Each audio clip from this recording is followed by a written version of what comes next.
El aire acondicionado de El Púrpura soplaba con la frialdad calculada de una caja fuerte, perfectamente ajustado para resguardar el lujo que lo llenaba. En la mesa de la esquina, con vista panorámica al caos organizado de la metrópoli, estaba Santiago de la Vega, el titán herido. A sus 42 años, él era la encarnación de su propio éxito. El traje bespoke italiano, gris plomo, parecía haber sido esculpido en su cuerpo, un segundo esqueleto rígido que lo protegía del toque humano. Sus ojos gélidos recorrían el salón con la autoridad silenciosa de quien mide el valor de cada persona por metro cuadrado.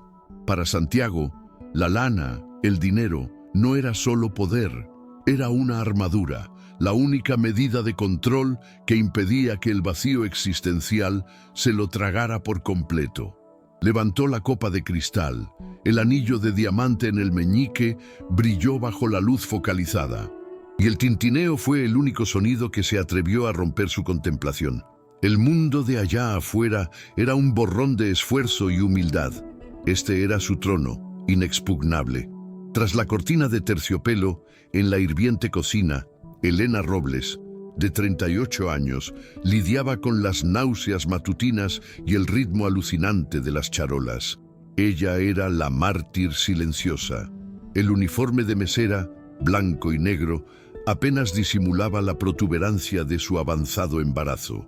Un peso físico y emocional que cargaba con una dignidad inquebrantable.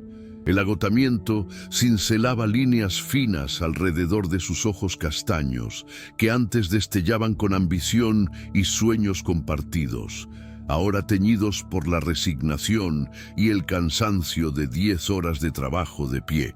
El mandil de tela áspera estaba ligeramente manchado, cada mancha un emblema de su lucha diaria contra el abandono y la necesidad. Su mundo era el opuesto polar de la burbuja de champaña de Santiago. El olor a desinfectante y grasa competía con la esperanza que se rehusaba a morir en su vientre, pero que luchaba por sobrevivir en el bolsillo apretado de su salario. El contraste social era la propia arquitectura del restaurante, la cocina, un infierno de sudor y urgencia, el salón, un paraíso de susurros y porcelana fina. Santiago y su socio discutían números que harían que la nómina de Elena pareciera una limosna, una miseria. Él hablaba sobre especulación inmobiliaria, sobre el arte de construir imperios sobre la arena.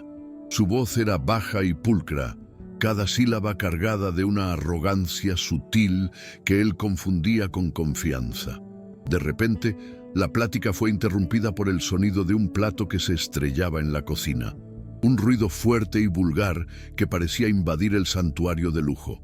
Santiago hizo un gesto de fastidio, un flash breve de furia, porque su control había sido quebrado por algo tan trivial y proletario. Necesitaba más café, fuerte, negro, para mantener la mente afilada y el corazón adormecido. El magnate llamó la atención del maître con un ademán de la mano que era más una orden regia. Más café y, por favor, pida que alguien con más experiencia sirva esta mesa. Tengo cero tolerancia a los accidentes.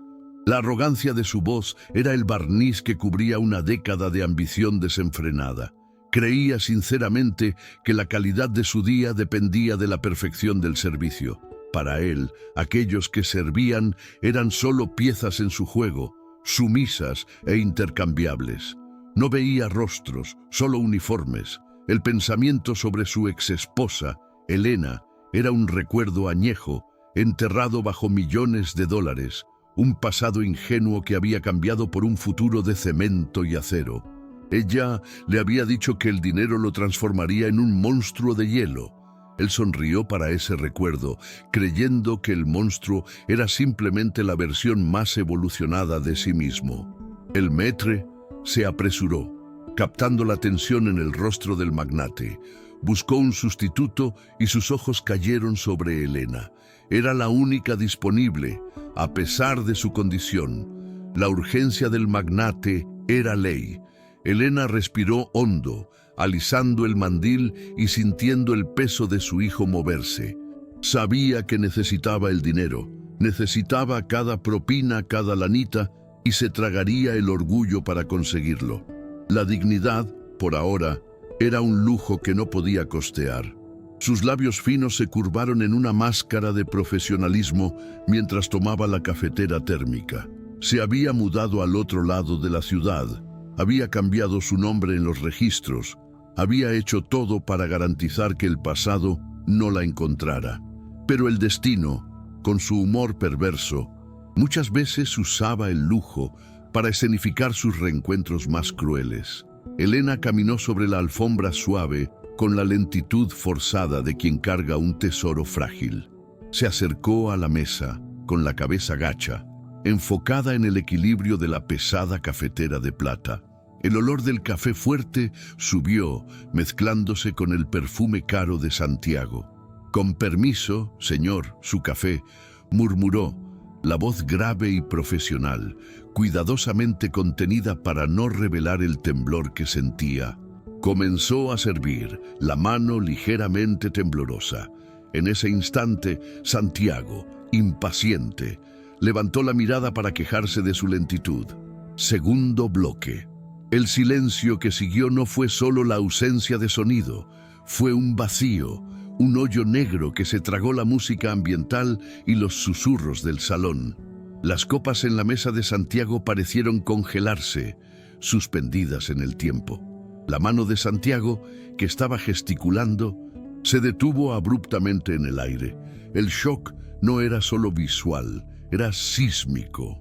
Allí estaba Elena, la promesa de vida que él había desechado como un borrador de juventud, sirviéndole, y con una barriga prominente que gritaba la prueba de que la vida que él cambió por la ambición estaba siendo vivida por otro hombre. El piso de mármol de su mundo pareció agrietarse bajo el peso de un pasado que él juró haber sellado. Pero lo que él vio esa noche cambiaría todo. Santiago se sintió desnudo bajo el peso de su traje de $15,000. El café se desbordó ligeramente de la taza, pero ninguno de los dos se movió para limpiar. El tiempo se condensó en esa mirada. Sus ojos, que apenas segundos antes medían imperios, ahora se ahogaban en el océano de cansancio y resignación que eran los ojos de ella. La máscara de arrogancia de Santiago se hizo añicos, revelando un hombre en pánico. No era la visión de Elena en la miseria, lo que, irónicamente, él esperaba haber superado. Era la prueba irrefutable de que ella había seguido adelante, construido la familia que él había desdeñado y lo había hecho sin él. El fracaso no era de ella, era la evidencia brutal de su propia bancarrota emocional. La tensión sofocante pendía sobre la mesa. El socio de Santiago, ajeno al drama cósmico que se desarrollaba, carraspeó, rompiendo el hechizo. ¿Algún problema, Santiago?, preguntó. Santiago negó con la cabeza. Un movimiento casi imperceptible. Su garganta estaba seca, el sabor del café amargo de repente insoportable. Sus pensamientos eran un torbellino. Está embarazada. ¿Por qué está trabajando así? ¿Y por qué está aquí en mi santuario? El hecho de que ella estuviera allí subvertía su creencia en el control absoluto. Elena era el capítulo que él creyó haber quemado. Ahora volvía como un libro abierto, con un nuevo prefacio. Elena mantuvo la mirada baja, pero no por sumisión, era por dignidad. Su rostro no demostró emoción. Había entrenado su cuerpo para eso. El calor subió por sus manos rojizas y ásperas, castigadas por el detergente para lavar platos de la noche anterior, contrastando dolorosamente con el brillo gélido del anillo de diamante en el meñique de él. Deseó que un hoyo se abriera en el piso y se la tragara, pero el bebé en su barriga era el ancla que le impedía huir. Terminó de servir el café, la cafetera térmica de plata pesando 1 tonelada. Ya no era la esposa soñadora, era una madre protectora, y su orgullo era su única defensa. En un flashback rápido, los años se disolvieron. Santiago se vio en un apartamento pequeño, mal amueblado, donde la risa de ella llenaba el aire mucho más de lo que el lujo llenaba su actual penthouse. Mi vida, no necesitamos un imperio, solo te necesito a ti y a un bebé corriendo por esta sala, le había dicho hace 5 años, anidada en su pecho, con la promesa de un hogar simple y cálido. La memoria era una daga en el estómago. Él había reído, llamándola ingenua. El éxito es nuestro hogar, Elena. Los hijos vendrán cuando seamos indestructibles. Cambió la promesa de vida por la tiranía del capital. Ahora, el eco de esa promesa rota lo golpeaba. Elena, la prueba viviente, era la personificación de la vida que él había desechado. Se dio cuenta de que su éxito era una fachada, una ciudad de hielo que se derretía bajo el calor de su arrepentimiento. Sus ojos cayeron hacia el pequeño detalle que ella intentaba ocultar. Bajo el cuello apretado del uniforme, una cadena fina de plata y colgada de ella, una argolla simple grabada. La argolla que él le había dado el día que prometieron construir un hogar.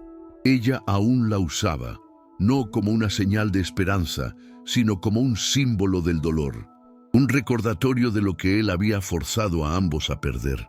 El silencio era insoportable. Santiago tomó una servilleta de lino y con una mano que apenas le obedecía, limpió la taza desbordada. Su movimiento era torpe, extraño para un hombre que controlaba fusiones y adquisiciones multimillonarias. El socio comenzó a hablar sobre la próxima junta. Santiago no escuchaba. Veía la barriga de ella y sentía el vértigo de un hombre que ve su pasado, presente y futuro colisionar. Él era un magnate con un imperio. Ella era una mesera con un futuro. ¿Quién era el más rico? La respuesta lo aplastó. Elena, finalmente, logró terminar el servicio. Se giró para marcharse, pero la voz de Santiago, ronca y baja, la detuvo. Elena. El nombre de ella, después de años de silencio, sonó como un balazo en el salón. La palabra cargaba el peso de 1000 disculpas no dichas y la amargura de 5 años de arrepentimiento sofocado. Cerró los ojos por un segundo. La fuerza que la mantenía unida amenazaba con desintegrarse. Se giró, la máscara de profesionalismo aún intacta. «Sí, señor», respondió con la voz tan neutra que dolió. La formalidad era la barrera que le impedía derrumbarse. El señor era la distancia que ella imponía entre el hombre que él era y el fantasma que ella amó. Santiago parpadeó, golpeado por la formalidad. La ausencia de emoción en su voz era más cortante que cualquier grito. La estudió. El cansancio, la dignidad y, lo más importante, el bebé. «¿Tú estás bien?», logró preguntar, la pregunta más estúpida, más inadecuada que podría haber hecho en aquel lujoso purgatorio. Ella sonrió, una sonrisa pequeña, casi burlona, que no llegaba a los ojos. «Nunca he estado mejor, Santiago», respondió, usando el nombre de él con un tono que lo redujo de magnate a fantasma. «¿Algún pedido extra?». La pregunta de ella era un desafío, una fuerza que lo confrontaba. No necesitaba su lástima, no pedía nada. Esa fuerza aterrorizó a Santiago, pues revelaba su debilidad. No podía simplemente darle una propina y fingir que era un extraño. La situación forzaba a Santiago a encarar la bancarrota moral de su existencia. El dilema era claro. Podría ignorarla, manteniendo su trono y su fachada de invencibilidad, o podría romper el protocolo, ofrecer ayuda, tal vez dinero, que era su única lengua, y arriesgar la única cosa que le quedaba, su orgullo. Y si ya sentiste que perdiste algo importante por orgullo, prepárate para lo que viene a continuación. El socio de Santiago comenzó a sentir la extrañeza. Miró a la mesera embarazada, luego a la cara de su socio, que había palidecido como la porcelana de la taza. «Santiago, es mejor que sigamos. La junta con el señor. Valdés es en media hora», presionó. Pero Santiago estaba atrapado.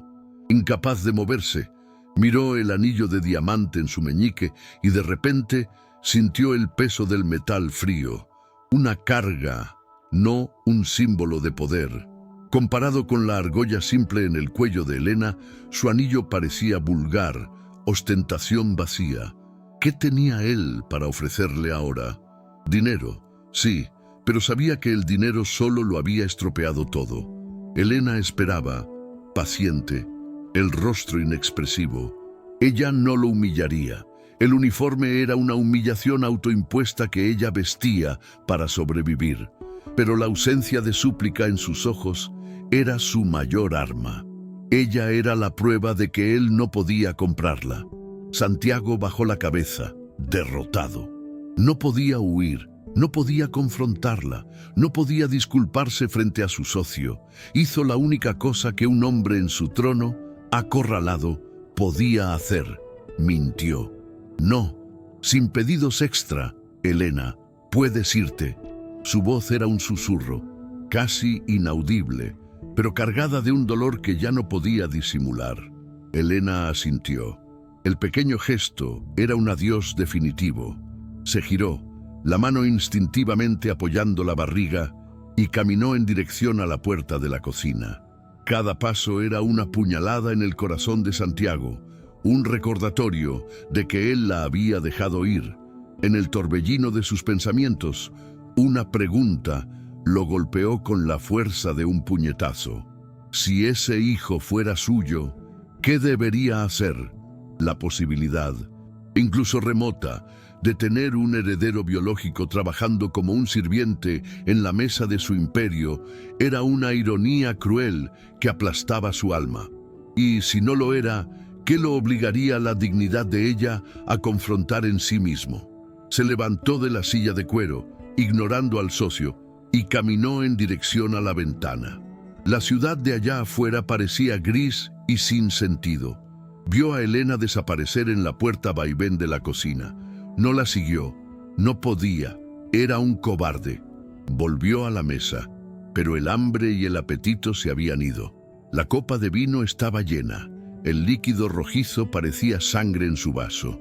Tomó la copa y, en un gesto casi imperceptible, la levantó en dirección a la puerta por donde ella había desaparecido. Bebió el vino de un solo trago, un brindis amargo a su propia derrota. Aquel era el primer paso tembloroso hacia una posible redención que aún era incierta. La arrogancia había sido sustituida por un vacío punzante. Continuó sentado, el cuerpo presente pero el alma ausente. La imagen de Helena embarazada, sirviendo mesas, se había convertido en un hoyo negro en su percepción. El socio intentó retomar la conversación sobre los billones, pero las palabras de Santiago eran monosílabos secos. Solo conseguía ver el contraste, el lujo frío de aquel restaurante y la lucha cálida, humana y palpable de Helena. El peso del oro era ligero, pero el peso de su arrepentimiento era aplastante. Finalmente se dio cuenta de que cambió la riqueza del alma por el dinero vacío. La vida que él había comprado no tenía valor. En un acto impulsivo, casi automático, Santiago tomó la chequera de su bolsillo interno, rompió una hoja y con su pluma de oro escribió un valor que haría que Helena viviera por un año sin necesidad de trabajar. Era la única forma que conocía de resolver un problema, la única lengua que todavía podía hablar. Estaba intentando comprar la absolución, no la felicidad. Dobló el cheque en un pequeño cuadrado y lo colocó sobre la mesa, bajo la servilleta de lino. Era una migaja de su imperio, pero el gesto le costaba más que millones. Era la admisión tácita de que él le había fallado. El dinero estaba sucio, pero él esperaba que la cantidad pudiera limpiar la humillación de ella, si no la de él. El socio de Santiago lo miró con desconfianza. «¿Qué es eso, Santiago?», preguntó, el tono receloso. Santiago empujó la servilleta con el cheque hacia el centro de la mesa, con una frialdad que no era arrogancia, sino dolor. «Nada, una propina, solo paga la cuenta», dijo, levantándose abruptamente, dejando al socio atrás. Se detuvo en la puerta del salón, echó una última mirada en dirección a la cocina. No intentó hablar con Elena de nuevo, sabía que sus palabras serían vacías. La redención no vendría con un diálogo, vendría con la aceptación silenciosa de su pérdida. No se congeló al verla servir mesas, se congeló al percibir que, a su lado, sirviendo la vida, estaba la felicidad que él compró el derecho de perder. Al salir de El Púrpura, Santiago no sintió el sol, sino un frío cortante que no provenía del aire acondicionado. Se detuvo en la banqueta y miró su reflejo en el cristal de la limusina. El hombre impecable en su traje caro parecía un actor en un escenario vacío. El titán herido, por primera vez en años, estaba herido no por el mundo, sino por sí mismo. Esa noche, Elena encontró el cheque bajo la servilleta al limpiar la mesa. Desdobló el papel con manos temblorosas y vio el valor astronómico. Sus ojos se llenaron de lágrimas, no de gratitud, sino de profunda tristeza. Era la prueba de que él la veía como un problema a ser resuelto con dinero, no como la mujer que él había amado. Dobló el cheque y, en un acto de su dignidad inquebrantable, lo guardó en su bolsillo. No lo cobraría, pero lo guardaría como un recordatorio de cuánto valía la paz que ella había encontrado en la sencillez. La transformación interna de Santiago había sido sutil, sin embargo definitiva, aunque la reconciliación externa nunca sucediera. Había perdido el trono, pero ganado la conciencia. Algunas lecciones de la vida solo llegan demasiado tarde. Si esta historia te conmovió, comparte y comenta cuál fue el verdadero precio que Santiago pagó.